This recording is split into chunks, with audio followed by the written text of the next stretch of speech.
Bismillahirrahmanirrahim. Alhamdulillahi rabbil alamin.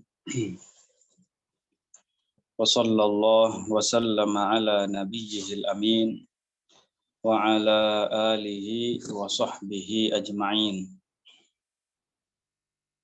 Allahumma la sahla illa ma ja'altahu sahla wa anta taj'alul hazna idza syi'ta sahla. Allahumma rzuqna al-ikhlasa fin niyyati wal qawli wal amal.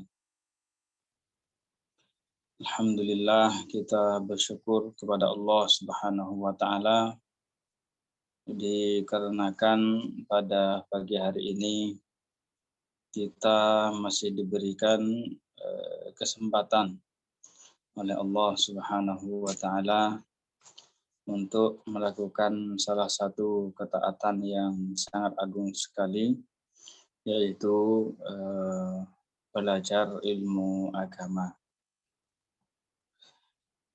Sebelum kita mulai, marilah kita sama-sama mengikhlaskan niat karena Allah Subhanahu wa taala dalam menghadiri majelis ilmu ini. Baik, di pertemuan sebelumnya, ya, saya ulangi secara singkat, kita sudah membahas tentang keyakinan Ahlus Sunnah wal Jamaah bahwasanya Allah Ta'ala ada tanpa tempat dan tanpa arah. Di antara dalil bahwasanya Allah Ta'ala ada tanpa tempat dan tanpa arah adalah firman Allah Ta'ala, laisa kamitslihi syai'. Maknanya Allah Ta'ala tidak menyerupai sesuatu pun dari makhluknya. Maka seandainya Allah Ta'ala berada di suatu tempat atau berada di semua tempat, niscaya akan banyak yang serupa dengan Allah Ta'ala. Dalil yang kedua dari hadis yaitu sabda Rasulullah sallallahu alaihi wasallam, kana Allahu wa lam yakun syai'un ghairuhu. Allah Ta'ala ada tanpa permulaan, ya, dan belum ada segala sesuatu pun selainnya. Artinya Allah Ta'ala ada dan belum ada tempat dan juga belum ada arah. Makanya ya berarti Allah Ta'ala ada tanpa tempat dan tanpa arah. Sebagaimana ya dalil akal adanya Allah Ta'ala tanpa tempat dan tanpa arah adalah sebagaimana sah menurut akal ya adanya Allah Ta'ala tanpa tempat dan tanpa arah sebelum Allah Ta'ala menciptakan tempat dan arah, karena memang belum ada tempat dan belum ada arahnya. Demikian juga setelah Allah Ta'ala menciptakan tempat dan arah, Allah Ta'ala tidak berubah.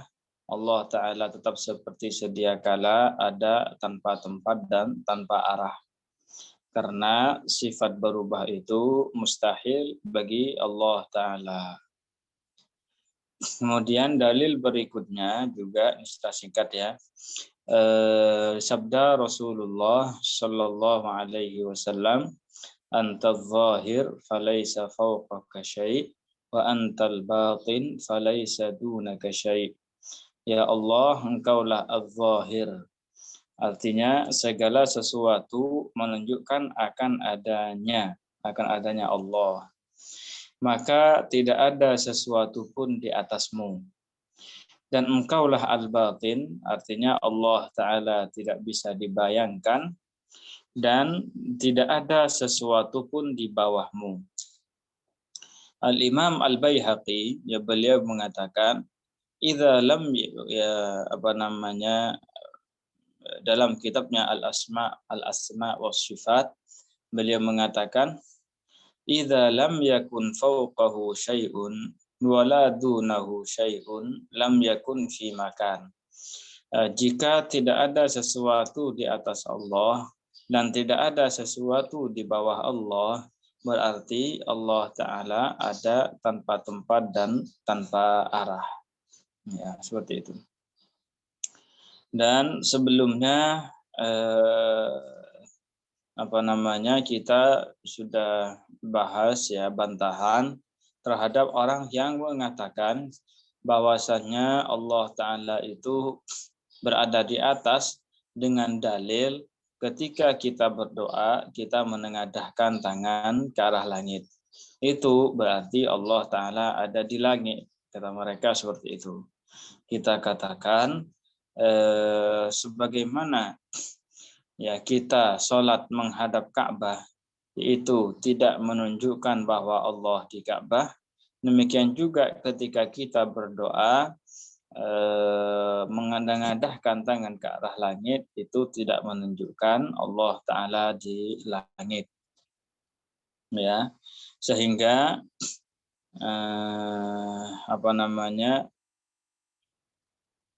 ya sebagaimana langit dan sebagaimana Ka'bah itu kiblat kita sholat, ya demikian juga langit itu kiblat kita berdoa.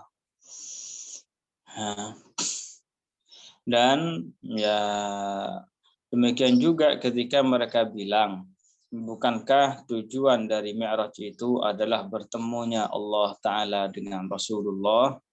Ya, itu menunjukkan Allah Ta'ala berada di atas.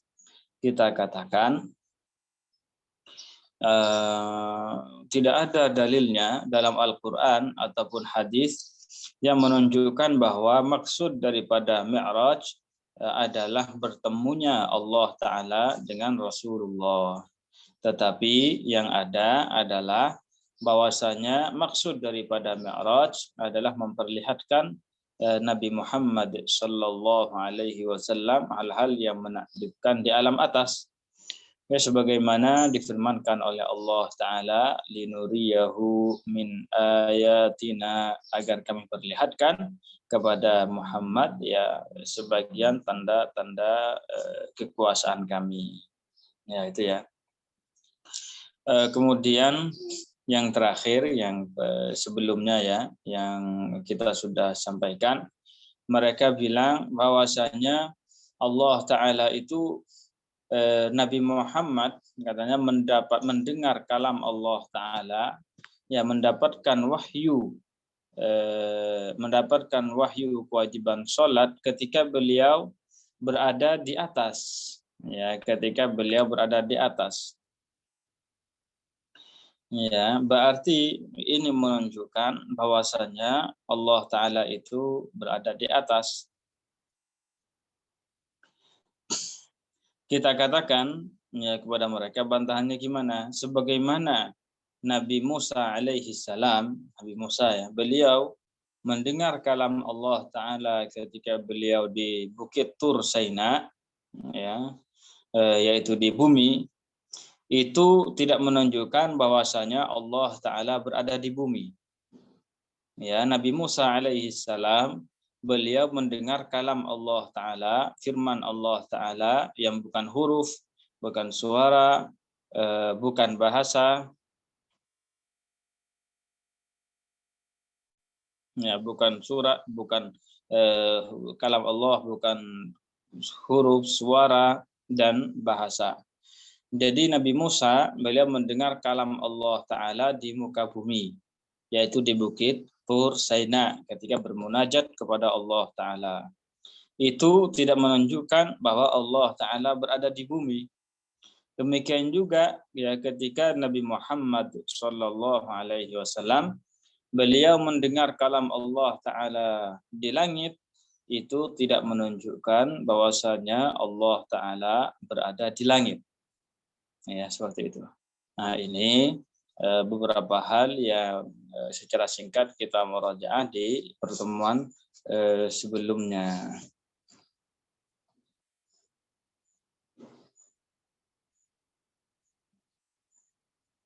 Ya, jadi ini pertanyaan ya.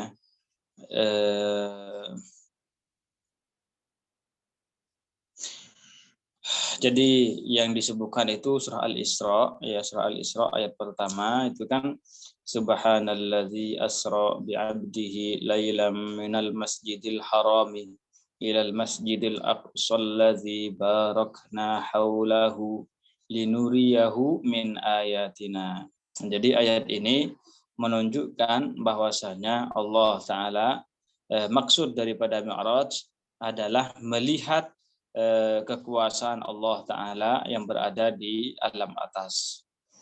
Nah, mereka mengaku bahwa itu tujuannya atau maksud daripada Mi'raj adalah bertemu dengan Allah Ta'ala. Ini pengakuan mereka. Nah, maka di sini ketika mereka mengaku seperti ini, yang mendatangkan dalil itu bukan kita, tetapi mereka. Jadi mereka mengaku bahwasanya tujuan daripada Mi'raj itu bertemu dengan Allah. Mana dalilnya? Nah, kita yang tanya kepada mereka mana dalilnya? Karena mereka yang mengaku. Jadi para ulama usul mengatakan al-bayyinatu ala man 'alal mudda'i. Jadi dalil atau bukti itu siapa yang harus mendatangkan? Orang yang memberikan pengakuan. Jadi mereka mengaku bahwasanya tujuan daripada Mi'raj itu bertemu dengan Allah. Mana dalilnya? Nah, mereka nggak akan dapat. Kalau kita mengaku bahwasanya pertemuan ataupun tujuan daripada Mi'raj adalah memperlihatkan Nabi Muhammad, ya, mengagungkan Nabi Muhammad dengan memperlihatkannya kepadanya hal-hal yang menakjubkan di alam atas. Kalau mereka tanya mana dalilnya, yaitu surah Al-Isra ayat 2, ayat 1. Linuriyahu min ayatina. Itu. Baik. Sekarang kita lanjutkan. Saya ini ya bukakan layarnya, saya share biar kelihatan kitabnya. Ini.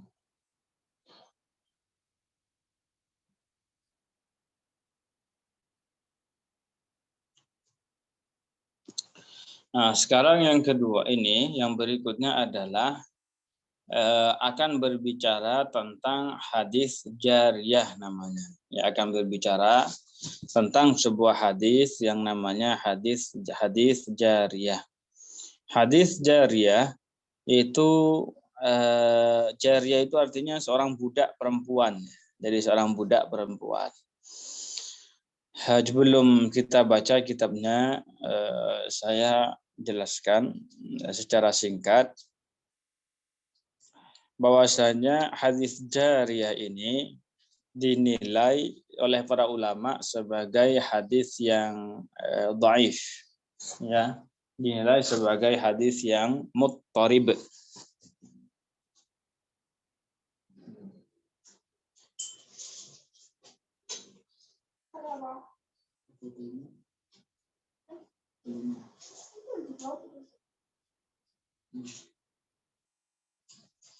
Ya, jadi hadis jariyah ini ya dinilai oleh para ulama sebagai hadis yang muttarib. Ya. Artinya muttarib itu apa? Muttarib itu adalah sebuah hadis ya teman-teman yang diriwayatkan dengan riwayat yang bermacam-macam, ya, sebuah hadis yang diriwayatkan dengan banyak periwayatan.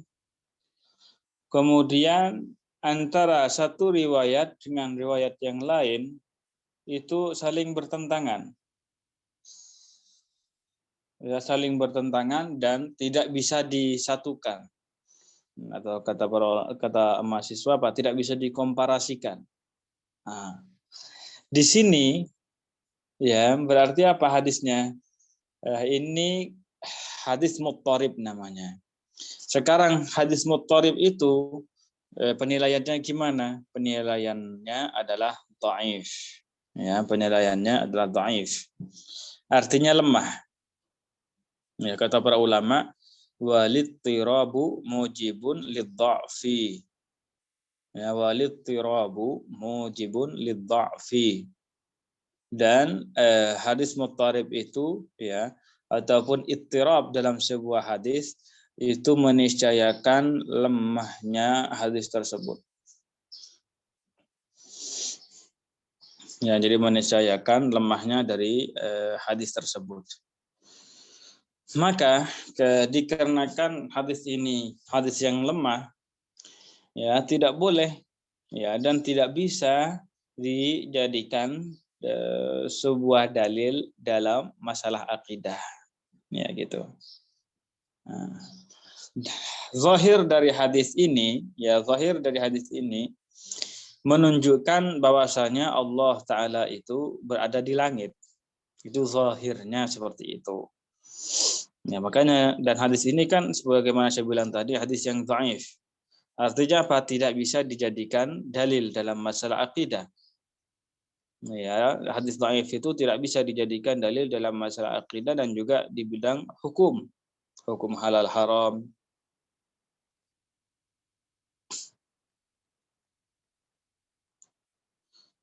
Seperti itu.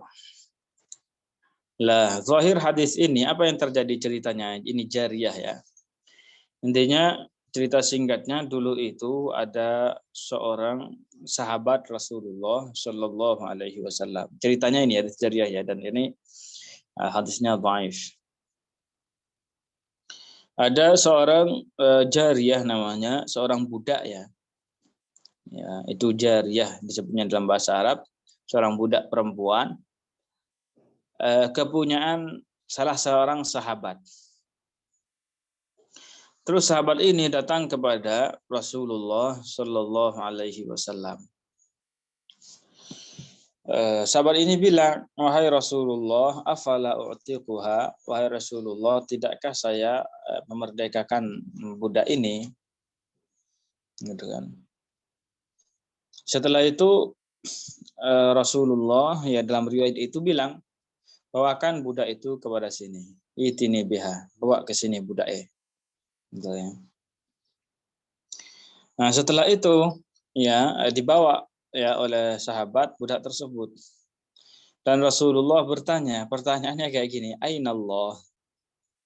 Ya, katanya Pak, Ainallah. Ini pertama, jika dengan makna Allah itu di mana? Ya, pertanyaan ini pertanyaan yang terlarang. Pertanyaan ini pertanyaan terlarang. Nah, dalam riwayat ini kata mereka Pak Rasulullah itu bertanya kepada budak itu, Allah di mana? Setelah itu budak itu menjawab, fis sama, di langit katanya. Oh, berarti kan kalau begitu kata mereka ya, orang Wahabi berarti kan kalau begitu Rasulullah menetapkan bahwasanya Allah ada di langit. Karena Rasulullah tidak protes terhadap jawaban budak itu. Kemudian setelah itu dia bilang atiqha fa innaha mu'minah, sudah merdekakan budak ini dikarenakan budak ini adalah orang budak yang beriman. Jadi kayak gitu. Subhanallah.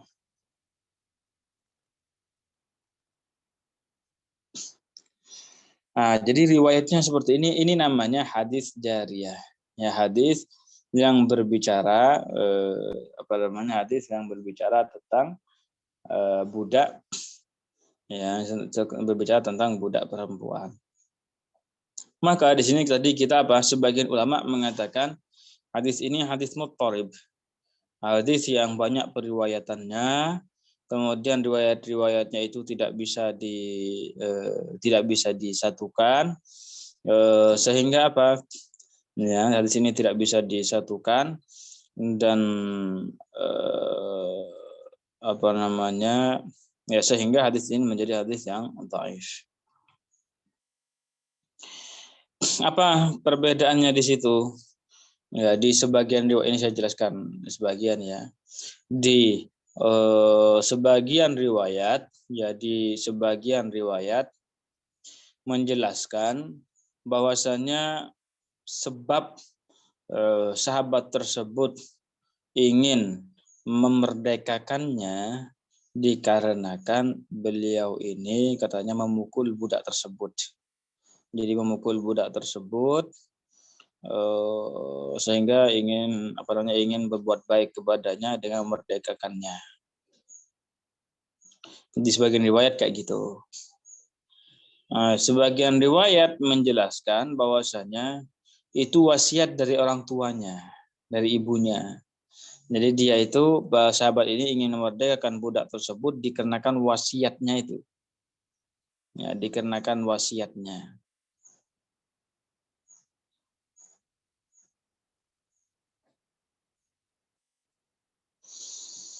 Maka jadi padahal ini kan kejadiannya sama. Satu kejadian. Tapi dalam satu riwayat bilang itu wasiat, yang satu bilang karena mukulnya. Ini padahal satu kejadian. Nah, berarti kan ini apa? Dan dua-dua tadi tidak bisa disatukan. Ya, duanya ini tidak bisa disatukan. Kemudian dalam riwayat yang lain ini pertentangan pertama ya, perbedaan pertama. Nah, dan juga di sebagian riwayat budak ini apa? Dia bisu, tidak bisa ngomong, tidak bisa berbicara. Dan sebagian riwayat seperti itu. Dalam sebagian riwayat yang lain katanya budak ini bisa ngomong. Nah, itu.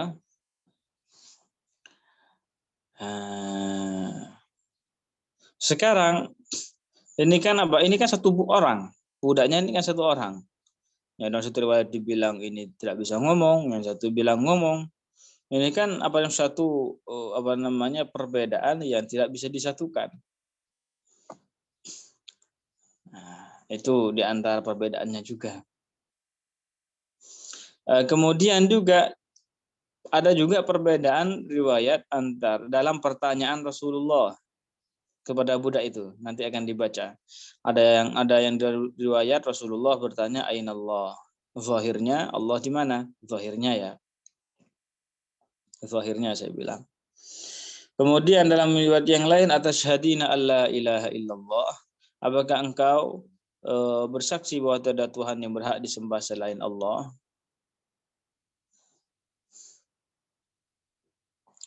Maka di sini apa coba? Jadi perbedaan-perbedaan seperti ini tidak bisa disatukan. Ya, perbedaan-perbedaan seperti ini tidak bisa disatukan. Ketika terjadi perbedaan yang tidak bisa disatukan, ya maka hadisnya semua riwayatnya itu dihukumi dengan hadis muttarib, riwayat ittirab. Ya, dihukumi dengan ittirab ataupun hadis muttarib. Dan hadis muttarib adalah hadis yang dhaif, hadis yang lemah, sebagaimana kata para ulama walittirabu mujibun lidza'fi. Dan status ittirab dalam sebuah hadis itu meniscayakan bahwa hadis itu adalah hadis yang dhaif. Nah,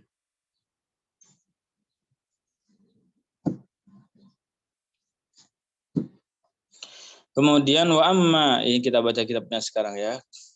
Wa amma ma fi muslimin, sedangkan yang hadis yang diriwayatkan oleh Imam Muslim min anna rajulan, bahwasanya ada seorang laki-laki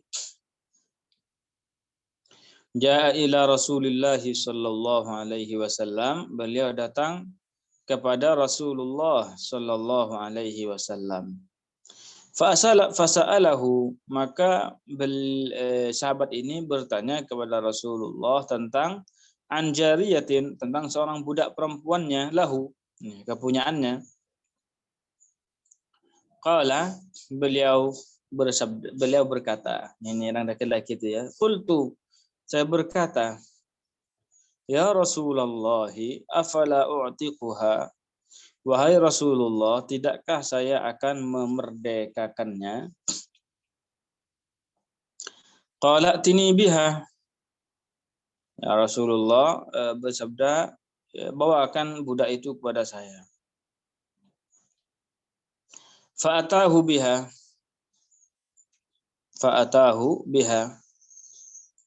Maka beneran sahabat tersebut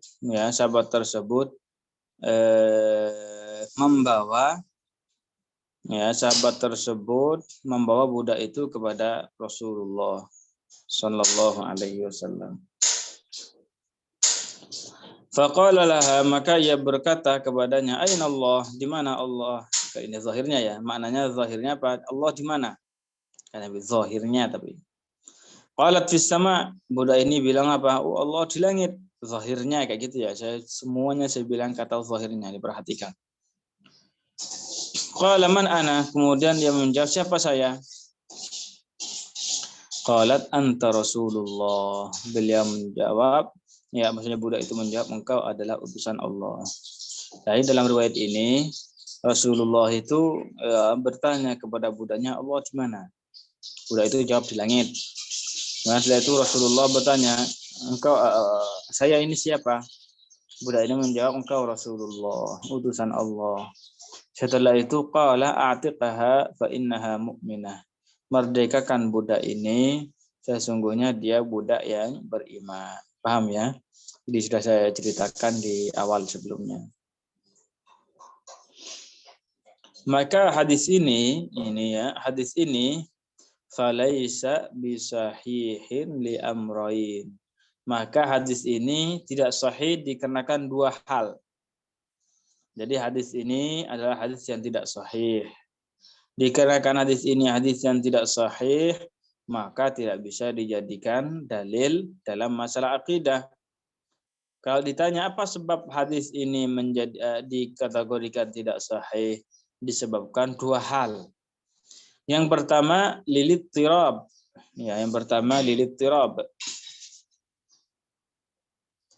Nah, yang pertama lilit tirab. Hadisnya itu hadis muttarib. Seperti yang saya jelaskan tadi, hadis muttarib adalah hadis yang banyak periwayatannya antara satu riwayat ya dengan riwayat yang lain tidak bisa disatukan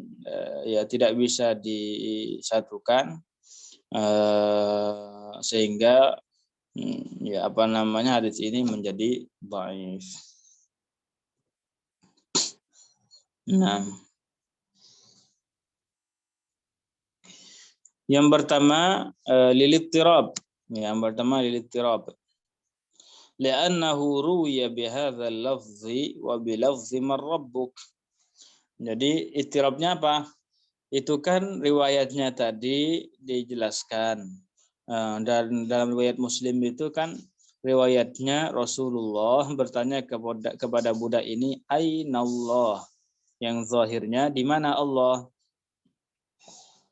Dalam riwayat yang lain, riwayat yang lain ini beliau bertanya, pertanyaannya bukan aina Allah, tetapi wa bilafzi marabbuk. Jadi Rasulullah dalam riwayat yang lain bertanya kepada budak itu, siapa Tuhanmu? Jadi bukan di mana Allah, siapa Tuhanmu? Faqalat Allah. Katanya faqalat Allah. Maka budak ini menjawab, Allah Tuhanku. Itu riwayat yang kedua. Riwayat yang ketiga, aina Allah, pertanyaannya sama. Aina Allah, riwayat yang ketiga. Ya, zahirnya apa, di mana Allah?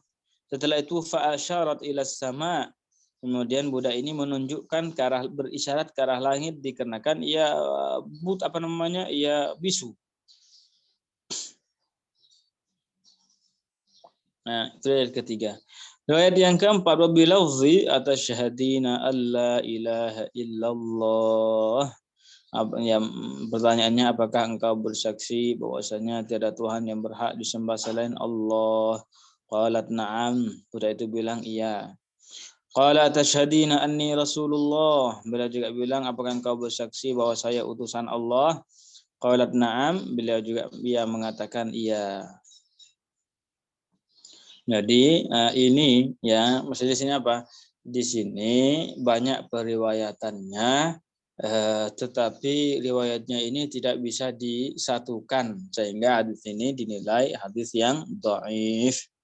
Dan perbedaan yang lainnya tadi sudah saya jelaskan. Sekarang wal amru tsani, dan Hal kedua, dengan tadi kita sebutkan hadis ini dhaif dikarenakan dua hal. Hal yang pertama, hadis ini hadis muttarib. Hal yang kedua, apa? Anna riwayata ainallah mukhalifatun lil usul. Sesungguhnya riwayat ainallah ini bertentangan dengan usul, bertentangan dengan dasar syariat Islam. Jadi pertanyaan, zahir dari pertanyaan ainallah bilang di langit, kemudian setelah itu dihukumi muslim atau mukmin, maka ini bertentangan dengan dasar akidah. Li'anna min usuli syariati, dikarenakan di antara dasar-dasar syariat Islam,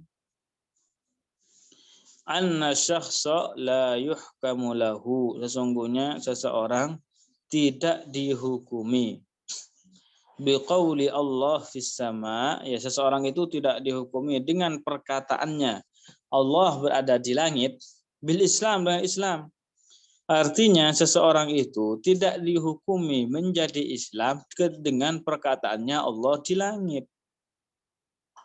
Nah, kalau masih Islam ya dengan dua kalimat syahadat. Nah, begitu. Jadi kalau ada orang Yahudi ataupun Nasrani bilang Allah di langit, tidak dihukumi ini Islam. Kenapa? Lianna hadzal qaula mustarakun bainal yahudi wan nasara wa ghairihim. Karena perkataan ini itu mustarak, ya, perkataan ini mustarak dikatakan secara ya bersama-sama, misalnya sama-sama diucapkan oleh orang Yahudi, orang Nasrani dan yang lainnya. Ya, karena orang Yahudi memang meyakini Allah Ta'ala berada di atas arsy, bersemayam di langit. Ini perkataan orang Yahudi. Ya, jadi makanya tidak bisa seseorang itu dihukumi dengan keislaman disebabkan dia itu mengucapkan Allah berada di langit. Tidak ada itu dalilnya. Makanya ini riwayat ini bertentangan dengan dasar Islam.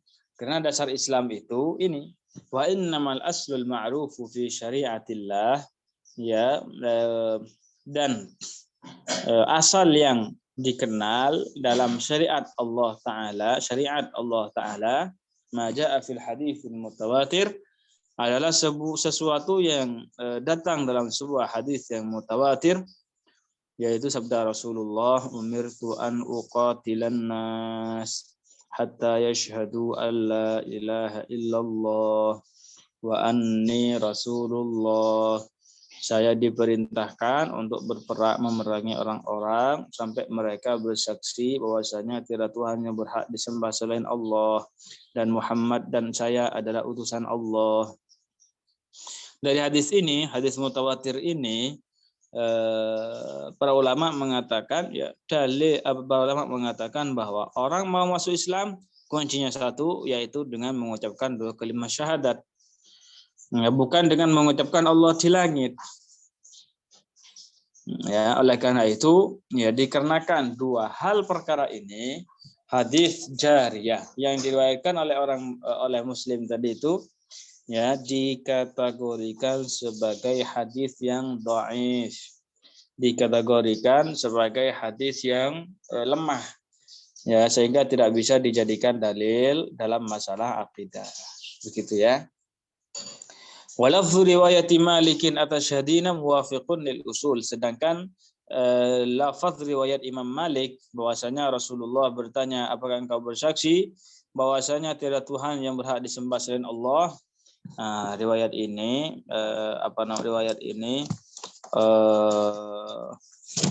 riwayat ini tidak bertentangan dengan dasar syariat Islam.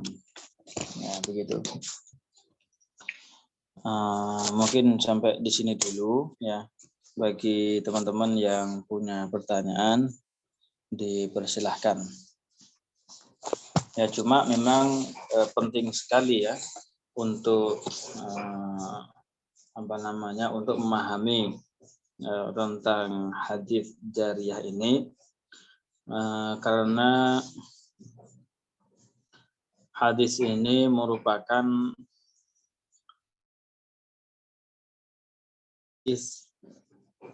apa ya, hadis yang mereka bawa kemana-mana. Jadi dalam keyakinan mereka bahwasanya Allah Ta'ala itu bersemayam di atas arsy. Dalil qol yang sering mereka bawa itu adalah firman Allah Ta'ala Ar-Rahman wa 'alal 'arsy istawa, dan di belakang nanti banyak bantahnya. Demikian juga hadis jariyah ini. Makanya kalau kita bisa mematahkan mereka dalam dua hal ini, berarti kita sudah kayak mematahkan punggung mereka. Artinya yaitu sudah beres, selesai urusan. Ya. Oleh karena itu maka sangat penting sekali untuk memahami, menghafalkan dan memahami hadis jariyah ini. Dan masih ada kelanjutan lagi insya Allah. Ya, nanti ada syubhat-syubhat juga yang mereka lontarkan, terkadang lontarkan tentang apa? Tentang masalah hadis jariyah ini. Insya Allah Ta'ala ya, kita lanjutkan di pertemuan selanjutnya. Jika memang tidak ada yang bertanya, kita tutup pertemuan kita sampai di sini. Barakallahu fikum wa ahsanallahu ilaikum wa jazakumullahu anna kulla khair. Saya tutup. Assalamualaikum warahmatullahi wabarakatuh.